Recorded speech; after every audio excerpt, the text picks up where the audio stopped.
ಭಯ ಎಂಬುದು ಒಂದು ನೆಗೆಟಿವ್ ಭಾವನೆ. ಇದು ಕತ್ತಲೆಯ ಭಾವನೆ. ಈ ಭಯದಿಂದ ನೀನು ಏನನ್ನು ಸಾಧಿಸಲಾರೆ, ಮೇಲಾಗಿ ನಿನ್ನ ಶಕ್ತಿ ಕಳೆದುಕೊಳ್ಳುತ್ತೀಯೆ.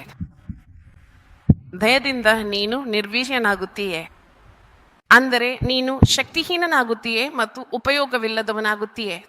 ಮೇಲಾಗಿ ದೇವರ ಮಕ್ಕಳಾದ ನಾವು ಭಯಪಡುವುದು ಹೇಗೆ? ಬೇರೆಯವರು ಭಯಪಟ್ಟರೆ ಒಳ್ಳೆಯದು, ಅವರಿಗೆ ವಾಗ್ದಾನಗಳಿಲ್ಲ, ಅವರಿಗೆ ವಾಕ್ಯವು ಅವರ ಹೃದಯದಲ್ಲಿಲ್ಲ. ಅವರು ಎಲ್ಲದರಿಗೂ ಭಯಪಡುತ್ತಾರೆ.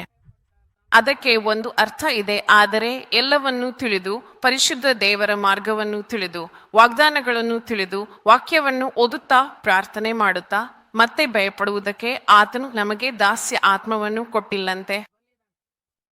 ಆತನು ಮಗನ ಆತ್ಮವನ್ನು ಕೊಟ್ಟಿದ್ದಾನೆಂತೆ. ಆ ಮಗನ ಹೆಸರಿನಲ್ಲಿ ನೀನು ಕೇಳಿದ ಎಲ್ಲವನ್ನೂ ಕೂಡ ಆತನು ದಯಪಾಲಿಸುತ್ತಿದ್ದಾನೆ. ಮತ್ತೆ